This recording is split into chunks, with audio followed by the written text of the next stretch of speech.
मालवणमध्ये राजकोट किल्ल्यावरील छत्रपती शिवरायांचा पुतळा कोसळला आणि या घटनेवरनं सध्या राज्यातलं वातावरण तापलेलं असताना आणखी एका पुतळ्यावरनं नवीन वाद उद्भवण्याची शक्यता आहे। पिंपरी चिंचवडमध्ये छत्रपती संभाजी महाराजांचा पुतळा उभारला जातोय। या पुतळ्यासाठी जवळपास 60 कोटी रुपये खर्च केले जात आहेत। 100 फूट उंचीचा हा पुतळा कांस्य धातूपासून साकारला जाणार आहे। मात्र पुतळा उभारण्यापूर्वीच या पुतळ्याच्या मोजडीला तडे गेल्याचं चित्र पाहायला मिळतंय। संभाजीराजेंचा हा उभा पुतळा असेल, त्यांच्या पायातल्या मोजडीलाच उद्घाटनापूर्वी तडे गेल्याची दृश्य आपण पाहतोय। त्यामुळे पुतळ्याच्या कामाच्या दर्जावरती सवाल उपस्थित झालाय। याचा आढावा घेतला आमचे प्रतिनिधी गोविंद वाकडे यांनी।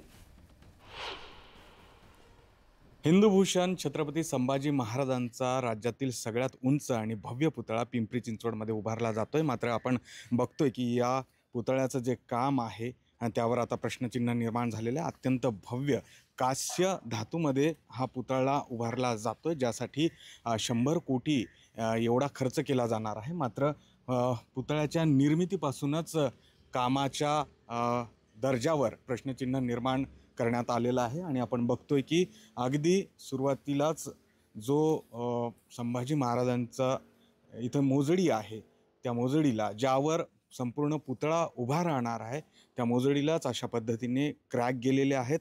भल्या मोठ्या भेगा या पुतळ्याचे जे पार्ट्स आहेत त्याला गेलेले आहेत। दुसरीकडे जर बघितलं तर माझ्या या बाजूला जिथे हा पुतळा उभा केला जाणार होता तो चौथरा दिसतोय।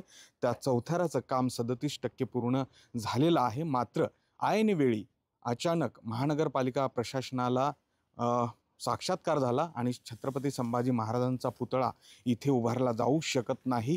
त्यामुळे या पुतळ्याची जागा देखील आता बदलण्यात आलेली आहे आणि हा संभाजी महाराजांचा जो 100 फुटी पुतळा आहे तो PMRDAच्या जागेत उभारला जाणार आहे। तर इथे जो हा रिकामा चौथरा दिसतो तिथे हंबीरराव मामा जे आहेत संभाजी महाराजांचे, त्यांचा पुतळा उभारला जाईल। त्यामुळे अगदी सुरुवातीपासूनच या कामामध्ये अशा प्रचंड पद्धतीने घोळ झाल्याचं दिसतंय आणि त्यामुळे शंभूप्रेमी जे आहेत त्यांच्यामध्ये मोठा संताप दिसतोय। पुतळा नक्की कधी उभारला येईल आणि एकंदरच या सगळ्या कामाची चौकशी राज्य सरकार करेल का, याकडे सगळ्यांचं लक्ष लागलंय। व्हिडिओ सुरेश गोविंद वाकडे, न्यूज 18 लोकमत, पिंपरी चिंचवड।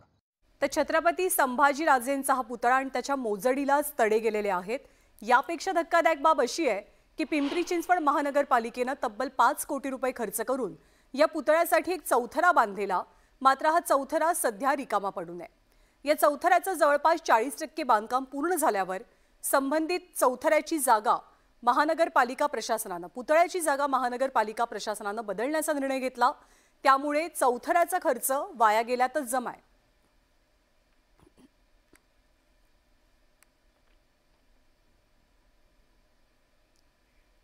छत्रपती संभाजीराजेंच्या पुतळ्यासाठी एक जागा महानगरपालिकेनं निश्चित केली होती। तिथे चौथरा बांधणीचं कामही सुरू करण्यात आलं। काम जवळपास 40% पूर्ण झालं होतं, पण त्याच वेळेला पुतळ्याची जागा बदलली। त्यामुळे चौथऱ्यावर खर्च केलेले 5 कोटी रुपये वाया गेलेत। येणारे जाणारे लोकांना जसं आता भक्तिशक्तीचा आपला जे एक भव्य स्वरूप जे आपल्याला त्या येतोय आणि तो भक्तिशक्तीच्या मेमोरियल आता सिटीसाठी एक लँडमार्क म्हणून ठरलेला आहे, तसाच आपला नाशिक हायवेला सुद्धा राहावा। सर पण मध्ये तो नियोजन चुकलं होतं का, कारण की तिथे खर्च झालेला आहे। No further comments on that, thank you. आणि मालवणच्या राजकोट किल्ल्यावरील छत्रपती शिवाजीराजेंचा पुतळा काही दिवसांपूर्वी कोसळला। यानंतर महाराष्ट्रात आरोप प्रत्यारोप सुरू झाले। अशातच वाढवण बंदराच्या भूमिपूजन कार्यक्रमात संबोधित करताना पंतप्रधान नरेंद्र मोदींनी या घटनेसंदर्भात माफी मागितली आहे। छत्रपती शिवरायांचा पुतळा कोसळल्यामुळे शिवरायांच्या चरणी माथा टेकवत माफी मागतो असं वक्तव्य मोदींनी केलं। त्यांनी छत्रपती शिवरायांसह तमाम शिवप्रेमींची माफी मागितली। माफी मागताना आपले संस्कार वेगळे आहेत असंही मोदींनी म्हटलं। त्याचवेळी मोदींनी विरोधी पक्षनेते राहुल गांधींसह काँग्रेसची सुद्धा कोंडी केली। हमारे लिए छत्रपति शिवाजी महाराज आराध्य देव है और मैं आज सर झुका करके मेरे आराध्य देव छत्रपति शिवाजी महाराज की उनके चरणों में मस्तक रख के माफी मांगता हूं। जो लोग छत्रपति शिवाजी महाराज को अपने आराध्य देव मानते हैं कि भी सर झुका करके क्षमा मांगता हूं। मेरे संस्कार अलग है। सावरकर को गालियां देने के बावजूद भी माफी मांगने को जो तैयार नहीं है, इतने बड़े महान सपूत का अपमान करके जिनको पश्चाताप नहीं होता है, महाराष्ट्र की जनता उनके संस्कार को अब जान ले। तर शिवरायांची आणि शिवप्रेमींची माफी मागत या विषयावरती पडदा टाकण्याचा प्रयत्न पंतप्रधान मोदींनी केला। मात्र मोदींच्या वक्तव्यानंतर किंवा माफीनंतर विरोधकांनी टीकेची झोड उठवली आहे। अतिशय उशिरा माफी मागितली, पण तो माफीनं या ठिकाणी माफी नसते, छत्रपती शिवरायांचा आहे, माफी बिलकुल नसते। इथं कलमच केलं जातं छत्रपती शिवरायांच्या शिवशाहीमध्ये। मला वाटतं तसंच कलम मोदीजींच्या सरकारचं या महाराष्ट्रातील जनता केल्याशिवाय राहणार नाही। माफी मागताना किंतु परंतु मध्ये लावलं, कंडिशनल माफी मागितली, सावरकरांना मध्ये आणलं। सावरकरांची आणि शिवरायांची तुलना करायचा उद्देश होता का हे समजत नाही। आज निर्भयपणे माफी मागायला पंतप्रधानांनी का कच खाली मला समजत नाही। आणि पुतळा कोसळण्याच्या घटनेवरनं मुद्द्यावरनं काँग्रेसनं आक्रमक भूमिका घेतली आहे। पंतप्रधान नरेंद्र मोदींनी महाराष्ट्राची माफी मागावी यासाठी मुंबई काँग्रेसच्या वतीनं आंदोलनाची हाक दिली गेली होती। मुंबई काँग्रेस अध्यक्षा खासदार वर्षा गायकवाड यांनी या आंदोलनाची हाक दिलेली। मोदींना काळे झेंडे दाखवण्याची तयारी सुद्धा काँग्रेसनं केलेली। मात्र आंदोलनाची घोषणा झाल्यावर काँग्रेस कार्यकर्त्यांची धरपकड सुरू झाली।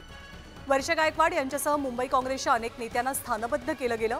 मात्र यावेळी बीकेसी परिसरात काँग्रेस आणि भाजप कार्यकर्ते यांच्यात गोंधळही झाला। वर्षा गायकवाड मात्र आंदोलनावरती ठाम होत्या। छत्रपती शिवाजी महाराजांचा पुतळा घेऊन वर्षा गायकवाड यांच्यासह काँग्रेस नेते शिवाजी पार्कात पोहोचले। यावेळी शिवाजी पार्क इथे आंदोलन करणाऱ्या काँग्रेस नेत्यांना पोलिसांनी ताब्यात घेतलं। आम्ही काय केले? आम्ही कोणते गुन्हेगार आहोत?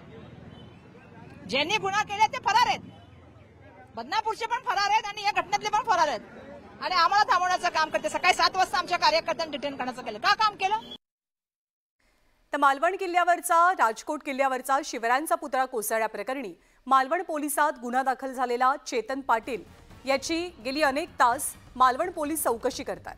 कोल्हापूरमधनं रात्री चेतनला ताब्यात घेतल्यावर सिंधुदुर्ग स्थानिक गुन्हे अन्वेषण विभागानं चेतन पाटीलला मालवणच्या पोलीस स्थानकात चौकशीसाठी आणलं।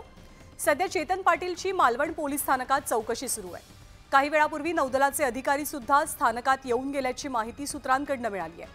मालवणमधील छत्रपती शिवरायांचा पुतळा कोसळल्याप्रकरणी शिल्पकार जयदीप आपटे आणि स्ट्रक्चरल इंजिनियर चेतन पाटील या दोघांवरती गुन्हा दाखल आहे। जयदीप आपटे अजूनही फरार आहे, तर चेतन पाटीलला कोल्हापूरमधनं ताब्यात घेतलं गेलंय।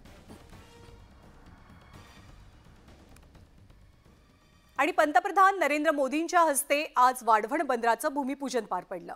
वाढवण बंदराकडे संपूर्ण जगाचं लक्ष लागलं असल्याचं मोदींनी यावेळी म्हटलं। वाढवण बंदरामुळे लाखो तरुणांना रोजगार मिळणार असल्याचं सांगताना या बंदराला रेल्वे आणि महामार्गानं सुद्धा जोडलं जाईल असं मोदी म्हणतात। विकासाला अडथळे कोण आणतंय हे सर्वांना ठाऊक असून ज्यांचा विकासाला विरोध त्याला जनता कधीच माफ करणार नाही असा टोलाही पंतप्रधान मोदींनी महाविकास आघाडीला लगावला।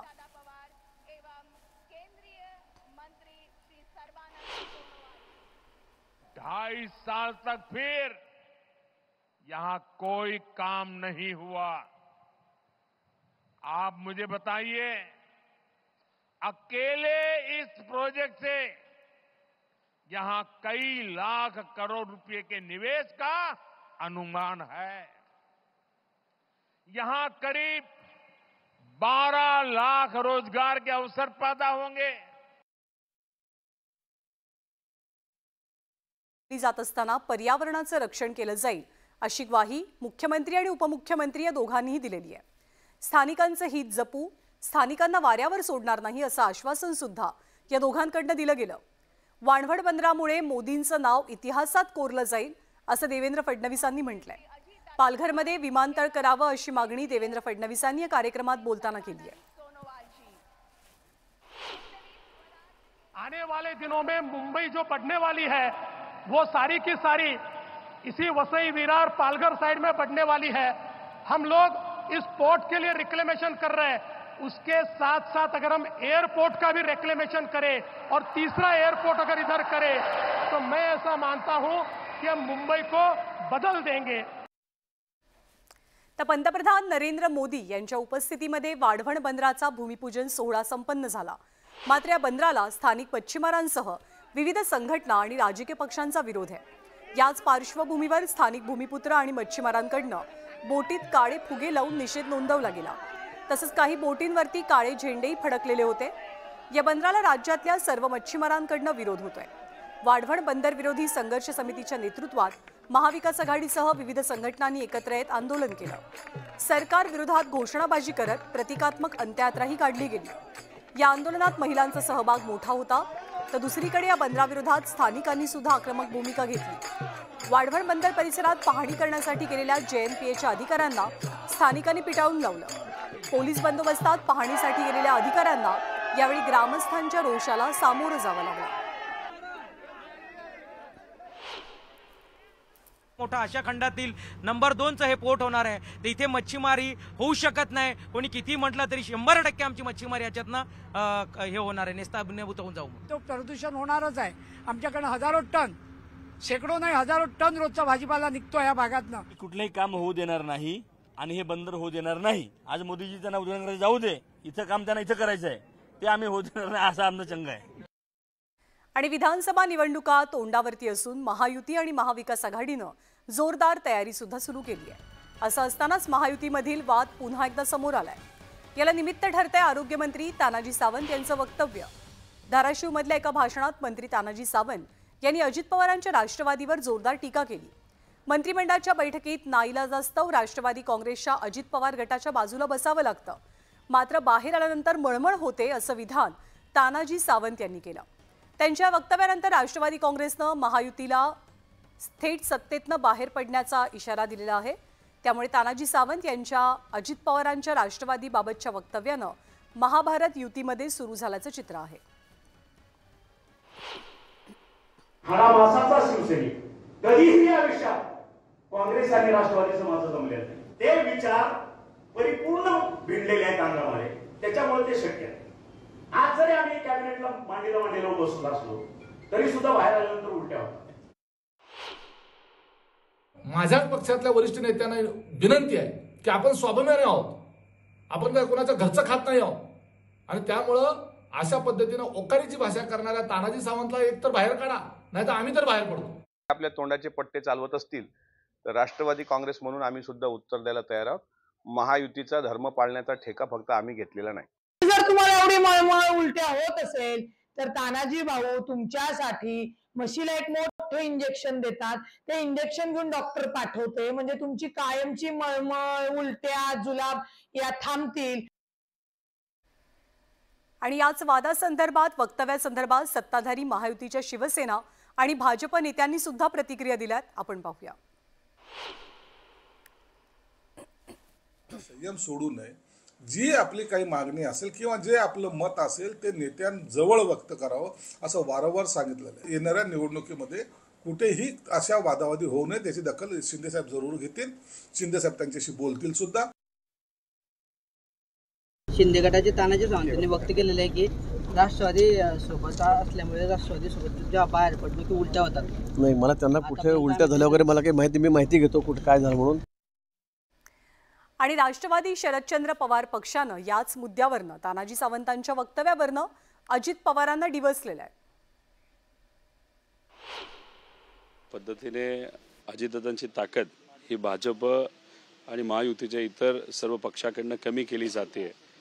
त्यांच्याबद्दल म्हणजे अजितदादांबद्दल बीजेपीतले छोटे कार्यकर्ते सुद्धा फार खालच्या लेवलला जाऊन तिथं बोलत आहेत। याचा कुठेतरी अंदाज होता। अजितदादांचा हा स्वभाव, हा एवढा नमता घेणारा स्वभाव, हा अपमान सहन करणारा स्वभाव याच्या आधी आम्ही कधी पाहिलेला नव्हता। अजितदादा अशा पद्धतीने म्हणजे एक वाघ असलेले अजितदादा आता अशा पद्धतीने वागतील असं कधी वाटलं नव्हतं। तर उपमुख्यमंत्री अजित पवार यांनी इंदापूरमधनं आमदार दत्तात्रय भरणे यांची उमेदवारी जाहीर केली आणि त्यामुळे भाजपचे नेते आणि माजी मंत्री हर्षवर्धन पाटील नाराज झाल्याचं कळतंय। या पार्श्वभूमीवर इंदापूरमध्ये हर्षवर्धन पाटील यांनी आपल्या कार्यकर्त्यांशी संवाद साधला। भरणेंच्या उमेदवारीचा मुद्दा उपस्थित करत महायुतीचं जागावाटप झालंय का असा सवाल हर्षवर्धन पाटील यांनी विचारला। या संदर्भात अमित शहांसह वरिष्ठांसोबत आपण चर्चा करू असंही पाटील म्हणतात। सध्या महायुतीमध्ये आपण असून जनतेत जाऊन आपण मत जाणून घेऊ असं हर्षवर्धन पाटील यांनी म्हटलंय। त्यामुळे पुढचा राजकीय निर्णय काही काळानंतर स्पष्ट करू असं हर्षवर्धन पाटील यांनी स्पष्ट केलंय। मी देवेंद्र फडणवीस साहेबांची पण भेट घेणार आहे, मी आमचे प्रांत अध्यक्षांची भेट घेणार आहे, त्यानंतर आमचे केंद्रातले नेतृत्व करणारे अमित शहा साहेब आहेत, त्यांनी वेळ दिली तर मी त्यांनाही भेटणार आहे। आणि एकंदरीत महायुतीचं काय ठरलंय, इंदापूरच्या जागेच्या संदर्भामध्ये काय अंतिम काय झालेलं आहे, इथं तर आपला मित्रपक्षांनी सांगून टाकले की जागा आम्ही लढवणार आहे म्हणून। तर शरद पवारांसोबतच्या बैठकीनंतर हर्षवर्धन पाटील हातात तुतारी घेणार का याबाबतची उत्सुकता वाढू लागली आहे। मात्र जनतेत जाऊन त्यांची मतं आपण जाणून घेऊ असं हर्षवर्धन पाटील यांनी म्हटलंय। तसंच इंदापूरच्या जागेसंदर्भात वरिष्ठांशी चर्चा करू असंही ते सांगतात। सध्या महायुतीत असल्याचं सांगत हर्षवर्धन पाटील यांनी भाजपचे प्रदेशाध्यक्ष चंद्रशेखर बावनकुळे यांच्या एका वक्तव्यावरती मात्र नाराजी व्यक्त केली। सर्व काही सहन करू मात्र अपमान सहन करणार नाही असा इशारा हर्षवर्धन पाटील यांनी दिलेला आहे। नाही, मी सांगतो की महायुतीमध्ये ज्या सीट राष्ट्रवादीकडे गेल्या त्या ठिकाणी भारतीय जनता पार्टीचे मागच्या वेळी लढलेले आमचे नेते त्यांना थांबायचे नाही आहे विधानसभेमध्ये, शेवटी त्यांनी थांबावं अशी आमची त्यांना विनंती आहे, सूचना आहे। पण त्यांनी जर विचार केला तर आम्ही त्यांना काही थांबवू शकत नाही। परवा आमचे प्रांत अध्यक्षांचे एक स्टेटमेंट आलं, ठीक आहे, आता जे ज्येष्ठ नेते पक्षाचे अध्यक्ष आहेत कोणत्या अँगलने बोलले मला माहित नाही, पण आज आम्ही अशी कोणत्या प्रकारची भूमिका घेतलेली नसताना किंवा कुठलं वक्तव्य आम्ही केलेलं नसताना तुम्ही या पद्धतीच्या भूमिका तर मांडायला लागला। हर्षवर्धन पाटील आयुष्यामध्ये सगळ्या गोष्टी सहन करेल पण अपमान सहन करणार नाही, स्वाभिमानानं आपल्याला। नेहमीची येतो पावसाळा या उक्तीप्रमाणे नेहमीच होतो गोकुळच्या सभेत राडा असं म्हणण्याची आता वेळ आली आहे।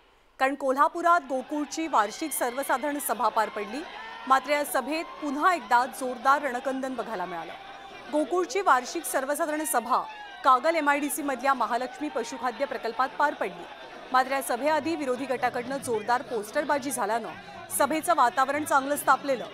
विरोधी संचालिका शौमिका महाडिक यांच्यासमोर असलेल्या कार्यकर्ते आणि पोलिसांमध्ये चांगलीच झटापट झाली। सत्ताधारी आणि विरोधी पक्षाचे कार्यकर्ते एकमेकांच्या विरोधात घोषणाबाजी करताना पाहायला मिळाले। त्याचबरोबर फलकबाजी सुद्धा रंगली। अनेक सभासद बॅरिकेड्स भेदून सभास्थळी पोहोचल्यानं पोलीस आणि सभासद यांच्यात वादही रंगला। ट्विटरच्या आतली संस्था मतदानास पात्र होऊ नये, त्याला सभासदत्व देऊ नये, 50 लिटरची अट रद्द करू नये याच्यासाठी आमचा विरोध आहे। एवढंच प्रेम असेल तर बोर्डात बोललं पाहिजे, चर्चा केली पाहिजे।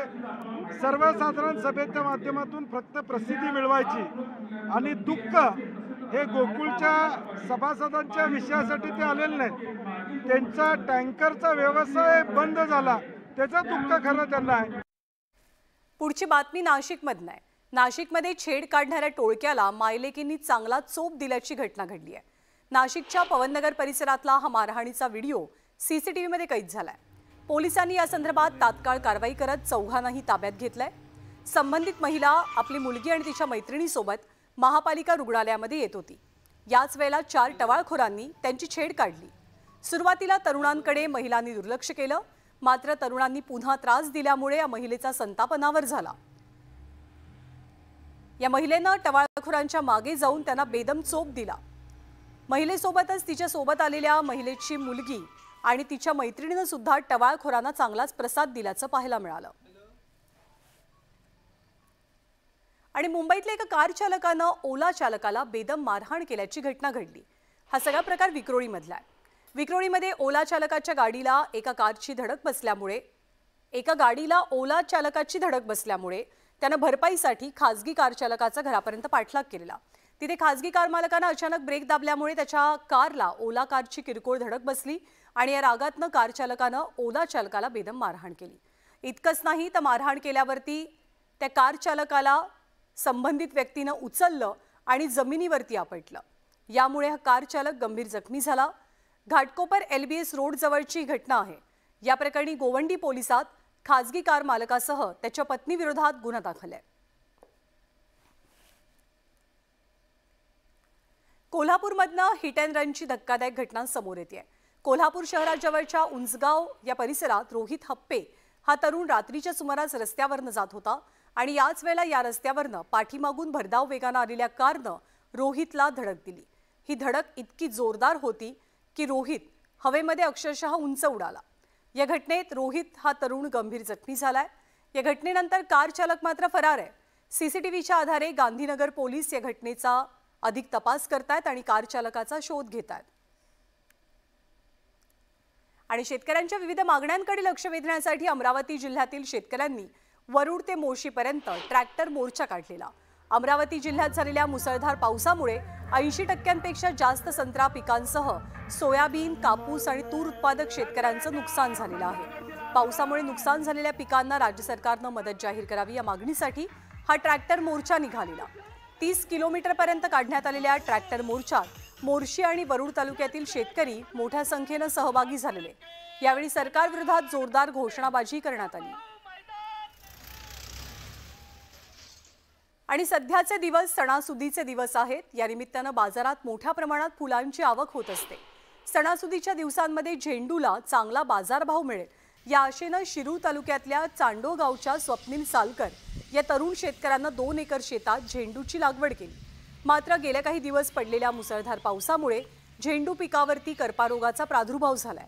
झेंडूची फुलं सततच्या पावसामुळे शेतात सडून खराब झाल्यामुळे शेतकऱ्यावरती आपल्या उभ्या पिकात शेळ्या मेंढ्या सोडून देण्याची वेळ आली आहे। त्यामुळे सालकर यांचं लाखोंचं नुकसान झालंय। सरकारनं मदतीचा हात द्यावा अशी अपेक्षा शेतकऱ्यांनी व्यक्त केली आहे। गणपतीच्या उत्सवानिमित्त बाजारभाव मिळेल या आशेने आम्ही गोंडा ठेवलेला होता, पण सततच्या पावसामुळे गोंडा फुलं सडून गेलेली आहे।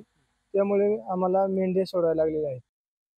आणि वर्षभर शेतात राबणाऱ्या बैलाला एक दिवस आराम मिळावा या उद्देशासह त्याच्याबद्दलची कृतज्ञता व्यक्त करण्यासाठी पोळ्याचा सण थाटामाटामध्ये ग्रामीण भागात साजरा होतो। बैलपोळा अवघ्या 2 दिवसांवरती आलाय। त्यामुळे बैलपोळ्यानिमित्त ग्रामीण भागातील बाजारपेठा सजून गेल्यात। बैलपोळ्याच्या खरेदीला शेतकऱ्यांकडून सुरुवात झाली आहे।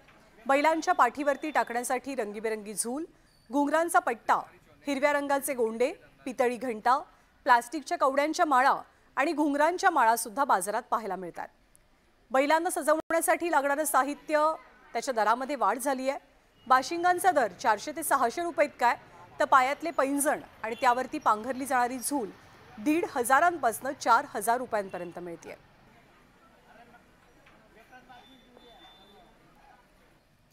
आणि सह्याद्रीच्या पर्वतरांगांसह सातारा जिल्ह्यावरती निसर्गानं मुक्त उधळण केली आहे।